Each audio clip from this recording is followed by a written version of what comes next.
IAS అధికారులు ఉన్నారు, మా రామ్ లక్ష్మణ్ గారు ఉన్నారు, మా ఐకే గోయల్ గారు ఉన్నారు. మీరు ఇంకెవరన్నా అడగండి.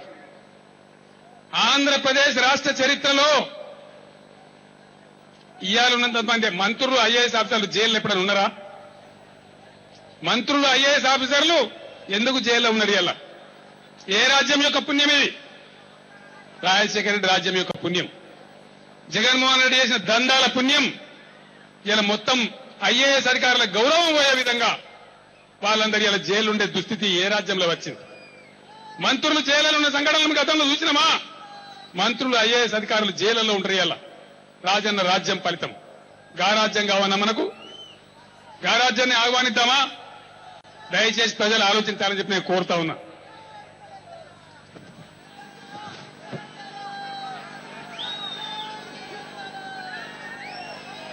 ఎస్సీ ఎస్టీ నిధులను వేల కోట్లు మళ్లించిన ఈ రెండు ప్రభుత్వాలు. చంద్రన్న రాజ్యం మళ్లించింది, రాజన్న రాజ్యం కూడా మళ్లించింది.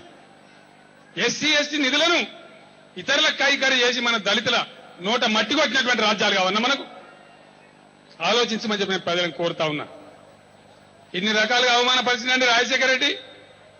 మాట మాట్లాడితే నేను తెలంగాణకు అడ్డం కాదు, నిలువు కాదు, తెలంగాణ ఏనంటే 100 కోట్ల మంది భారతీయులను అడగాలి. 100 కోట్ల మంది భారతీయులను అడగాలనా? భారతదేశానికి స్వతంత్రం ఇచ్చిన లండన్ లో అడిగినరా, బ్రిటిష్ లో అడిగినరా ప్రజల అభిప్రాయాన్ని? ఇవ ఇంత కారడ్డం మాట్లాడి ఈటల రాజేందర్ సమయ సందర్భాలలో కొన్ని ఓడొచ్చు, కొన్ని గెలవచ్చు. ఈటల రాజేందర్ను పట్టుకొని నీ తల ఎక్కడ పెట్టుకుంటావు రాజేంద్ర అని చెప్పి శాసనసభలో ఎగతాళి చేసిండు. ఈ రాజ్యం కావన్నా మనకు? దయచేసి ఆలోచించమని చెప్పి నేను కోరుతా ఉన్నా. ఇలా విజయమ్మ చెప్తుంది, జగన్ బాబు వస్తాడు పోలవరం కడతాడు, జగన్ బాబు వస్తాడు ఎస్ఎల్బీసీ కడతాడని అయితే అన్నది. జగన్ బాబు వస్తాడు పోలవరం కడతాడు, పోలవరం కట్టి మన భద్రాద్రి రాముని కూడా ముంచేటువంటి జగన్ రాజ్యం కావన్నా మనకు? రాజన్న రాజ్యం కావన్నా?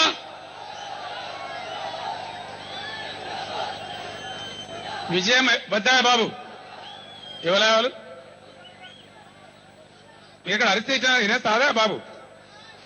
లాస్ట్కి చెప్పుకుందాం అనుకున్నాం కదా నినాదాలు. దయచేసి మీరు డిస్టర్బ్ చేయకండి.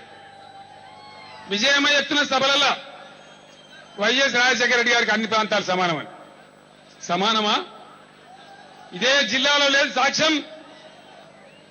రిమ్స్ కట్టిన రాజశేఖర రెడ్డి కడపలో, అది పూర్తయి బ్రహ్మాండంగా నడుస్తా ఉంది.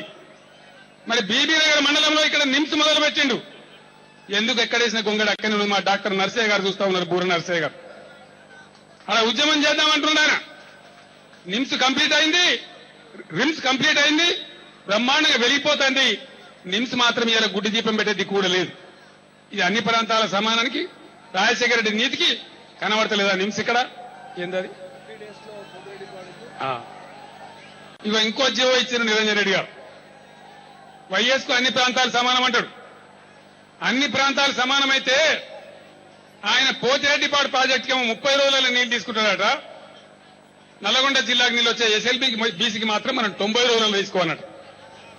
నీకు 30 రోజులు ఉన్నప్పుడు మరి మాకు 30 రోజులు ఉండాలి కదా? ఇది మీ అన్ని ప్రాంతాల సమానమా? ఇది దీన్ని మేము నమ్మన్నా? ఇవన్నీ మాకు తెలివయా? మేము ఎట్టోలేమా? ఇవన్నీ పెట్టుకొని చరిత్ర పెట్టుకొని ఇలా రాజన్న రాజ్యం, చంద్రన్న రాజ్యం, నీకు చాక్లెట్ ఇస్తాము, నీకు చింతకాయ ఇస్తాము, నీకు మామిడికాయ ఇస్తాము, నీ మోసేదికి బెల్లం పెడతాము, నాకుండ్రి తీయకుంటుంది, మాకు గుద్దుండ్రి ఓటు. ఇలా రాజ్యాలు కావన్నా మనకు? ఈ మోచేతి బెల్లాలకు మోసపోదామా మనం? ఆలోచించమని చెప్పి నేను కోరుతా ఉన్నా. తెలంగాణ యూనివర్సిటీ మొదలుపెట్టింది రాజశేఖర రెడ్డి, కడపల యోగి వేమన యూనివర్సిటీ మొదలుపెట్టిండు. అది కంప్లీట్ అయి దేదీప్యమానంగా వెలిగిపోతున్నది. తెలంగాణ యూనివర్సిటీ ఎక్కడేసిన గొంగడు అట్లే అన్నట్టున్నది. ఇది మీ అన్ని ప్రాంతాల సమదృష్టికి ఇది నిదర్శనమా? రాజశేఖర రెడ్డికి అన్ని ప్రాంతాలు సమానమే అయితే, అన్ని ప్రాంతాల ప్రేమ ఉంటే, ఆంధ్ర రాయలసీమలని కంప్లీట్ అయితే ఎట్లా, మాయాన్ని పెండింగ్ ఉంటే ఎట్లా? దీనికి ఏం సమాధానం చెప్తారు? మనం కూడా ఈరోజు ఆలోచించుకోవాల్సిన అవసరం ఉంది. ఫ్లోరైడ్ బాధ. నేను ఈ జిల్లాలో తిరిగిన 7 రోజులు ఇక్కడనే మకామేసి జిల్లాలో మారుమూల ప్రాంతాలను తిరిగి బ్రహ్మాండమైన సీడీలు తీసి ఆ బాధనంతా చెప్పినాం. దయచేసి నల్లగొండ బిడ్డలు ఒకటే ఆలోచన చేయాలి. నేను ఇంకో మాట మీకు మనవి చేస్తా ఉన్నా, ఇది చాలా సీరియస్ విషయం. వాళ్లకు రాజకీయ ఆరాటం, మనది బతుకు తెరువు పోరాటం. ఫ్లోరైడ్ ఏమైంది జిల్లాలో? WHO చెప్పింది, వరల్డ్ హెల్త్ ఆర్గనైజేషన్. నేను చెప్తున్న కథ కాదు ఇది, కేసీఆర్ చెప్తున్న కథ కాదు.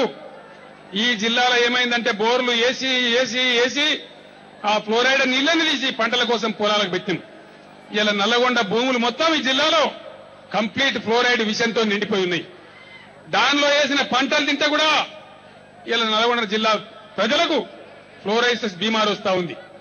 WHO ఏం చెప్పిందంటే, ఇట్లే నిర్లక్ష్యం చేస్తే, ఈ సమస్యను ఇట్లే వదిలేస్తే నల్లగొండ జిల్లా నో మ్యాన్ జోన్ అవుతుంది, ప్రజల నివాస యోగ్యం కాకుండా పోతుంది అని WHO ప్రపంచ ఆరోగ్య సంస్థ పరిశోధన చేసి తేల్చినటువంటి విషయం.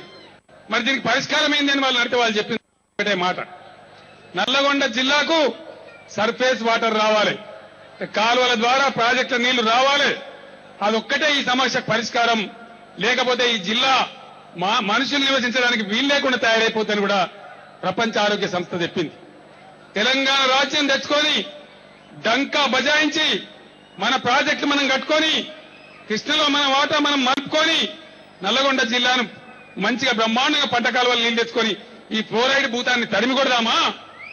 రాజన్న రాజ్యాలు చంద్రన్న రాజ్యాలకు మోసపోయి ఇంకా అట్లే ఉందామా?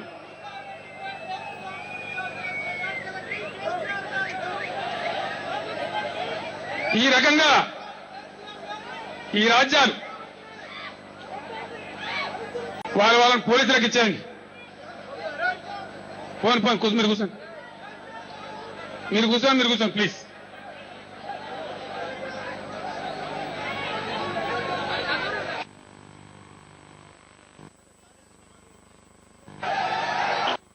ఈరోజు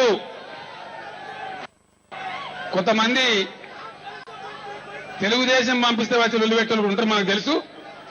ఏదో వంక పెట్టుకొని ఏదో డ్రామా కట్టి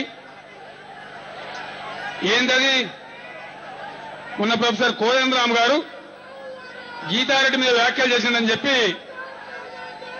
ఒకటి ప్లీజ్ ఆగాదు. కోదండరామ్ గారు వ్యాఖ్యలు చేసిందని చెప్పింది. ఆయన ఒక్కసారి కాదు 3-4 సార్లు చాలా వినయంతో ఎవరికన్నా మనసు గాయపడితే నేను క్షమాపణ వేడుకుంటున్నా అని చెప్పిండు ఆయన. దాని తర్వాత ఇంకా రాద్ధాంతం ఎందుకు చేయాలి? నేను చేసిన వ్యాఖ్యలు ఎవరికైనా బాధ కలిగించుంటే నేను క్షమాపణ చెప్తున్నా అని చెప్పిండు ఆయన. దాని తర్వాత ఇంకా ఇష్యూ ఏముంది? ఇష్యూ చేయడం కరెక్ట్ కాదని నేను చెప్తే ఇలా ఆయన బయలుదేరి నేను సూర్యాపేట పోటీ సభ పెడతారా? పోటీ సభ, ఈ సభకు పోటీ సభ పెడతారా? మేము మర్యాదగా ఉంటున్నాం, గౌరవంగా ఉంటున్నాం. కాబట్టి అనవసరంగా లేని డ్రామాలు చేసి లేని ఏందో చేద్దామనుకుంటే సూర్యుని మీద ఉమ్మితే మీమైనా పడతారు తప్ప ఎవరికి నష్టపోయేదేం లేదు. ఇటువంటి వాళ్ళని పెట్టించుకునే అక్కర కూడా మనకు లేదు, వీళ్ళని పట్టించుకోవాల్సిన పని కూడా మనకు లేదు.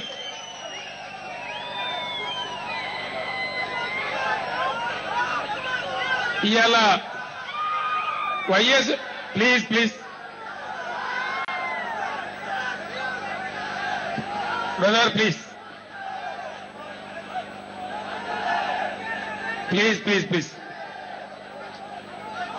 వైఎస్ విజయమ్మ ఇంకో కథ చెప్తుంది. నా బిడ్డ మీద కుట్ర చేసినారు, జైల్లో పెట్టినారు అని చెప్తుంది ఆమె. అసలు జగన్మోహన్ రెడ్డి మీద జరిగే ఎంక్వైరీ ఎవరు పెట్టినండి? రాష్ట్ర హైకోర్టు పెట్టింది. దేశంలో ఉండే సుప్రీంకోర్టు చెప్పింది. ఇవాళ కోర్టు పంపిస్తే జగన్ జైలు పోయింది తప్ప ఇంకెవరో కుట్ర చేయలే. అంటే హైకోర్టు సుప్రీంకోర్టు కూడా కుట్ర చేసినట్టేనా? ఈ విధంగా కళ్ళబొల్లి మాటలు చెప్తూ మళ్లీ ఒకసారి మనం దండుకునే ప్రయత్నం, మనను మోసగించే ప్రయత్నం ఈ రాజన్న రాజ్యం చంద్రన్న రాజ్యం అనే పేరు మీద మళ్ళా వస్తున్నారు. దయచేసి తెలంగాణ ప్రజలు అప్రమత్తంగా ఉండాలని చెప్పి నేను మిమ్మల్ని ప్రార్థిస్తా ఉన్నా.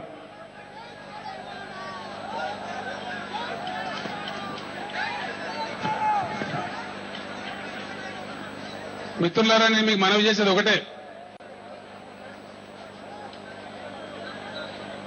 కాంగ్రెస్ పార్టీ గత 56 సంవత్సరాల నుంచి తెలంగాణ ఉసురు పోసుకుంటున్న పార్టీ కాంగ్రెస్ పార్టీ.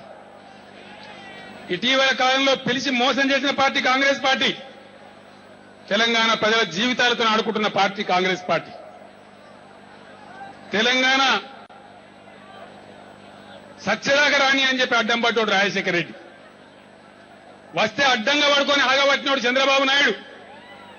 మీరందరూ చూసిన ఇదంతా టీవీలలో వచ్చింది. 9 డిసెంబర్ 10 డిసెంబర్ మన ప్రజలు మర్చిపోలేదు. అందుకే కోదండరామ్ గారు ఇప్పుడు పిలిపించిండ్రు. 23 నాడు చాలా పెద్ద ఎత్తున ఎక్కడోళ్ళం అక్కడ అద్భుతమైన నల్ల జెండాలతో నిరసనలు తెలపాలని చెప్పి కార్యక్రమం ఇస్తున్నామని చెప్పి జేఏసీ పక్షాలను వారు చెప్పారు. అడ్డంబడి ఆపింది చంద్రబాబు నాయుడు. తెలంగాణ ఇయ్యనేవద్దని పార్లమెంట్ లో ప్లకార్డు పట్టుకొని నిల్చున్నాడు జగన్మోహన్ రెడ్డి. ఇది రాజశేఖర రెడ్డి, కాంగ్రెస్, జగన్మోహన్ రెడ్డి, చంద్రబాబు నాయుడుల చరిత్ర. మన కళ్లతో మనం స్వయంగా చూసిన చరిత్ర. ఇప్పుడు ఎందుకోసం మోసపోవాలి? మనం ఎవరి కోసం మోసపోవాలి? దయచేసి ఆలోచించమని నేను తెలంగాణ ప్రజలను కోరుతా ఉన్నా. ఇలా ఈ పార్టీలు మనకు చెడగోపం పెట్టే పార్టీలు, మనకు బతుకు లేకుండా చేసే పార్టీలు తప్ప మనం బాగుపడే పార్టీలు కావు. ఎన్ని రోజులు ఆంధ్రలో పల్లకిలి మోద్దాం? దయచేసి ఆలోచన చేయండి. తెలంగాణలో మనకు ఆంధ్ర పార్టీలు అవసరమా? అవసరమా? అవసరం లేదు కదా. వద్దంటే వాళ్ళందరూ ఒకసారి చేయలేవటరు దయచేసి. తెలంగాణలో ఆంధ్ర నాయకులను, ఆంధ్ర పార్టీలను నిర్ద్వంద్వంగా తెలంగాణ తిరస్కరించాలి. ఖచ్చితంగా ఇక్కడి నుంచి వాళ్ళని తరిమేయాలి. అప్పుడే మన శనిపోతుంది తెలంగాణ. మనమే స్వీయ రాజకీయ శక్తిగా ఎదగాలి. మాట్లాడుతూ 2-3 వక్తలు చెప్పారు. ఇద్దరమే ఎంపీలు ఉన్నాం పార్లమెంట్ లో. అయినా వారం రోజులు స్తంభింపజేసినాం. అదే 17 మంది ఎంపీలం పోతే ఎంత అద్భుతంగా మనం పార్లమెంట్ ప్రభావితం చేయగలుగుతాం. తెలంగాణ అసెంబ్లీలో 100 మంది గులాబీ కండువాలు కప్పుకొని ఎమ్మెల్యేలు పోయి కూర్చుంటే నడుస్తుంది అసెంబ్లీ మనని కాదని. అందుకోసం ఏం చేయాలనో కర్తవ్యం మీ ముందర ఉంది. దేశపతి శ్రీనివాస్ గారు చెప్పారు వారి ప్రసంగంలో, తెలంగాణ ఉద్యమానికి 2 వైపుల పదునుంటుంది. ఒక పక్క జేఏసీ ఆధ్వర్యంలో అద్భుతమైన ఉద్యమ కార్యాచరణ జరుగుతూనే ఉంటుంది. ఉద్యమానికి పదును పెడుతూనే ఉంటాం. ఎప్పటికప్పుడు ఉద్యమాన్ని నిరంతరంగా ఆచరిస్తూనే ఉంటాం.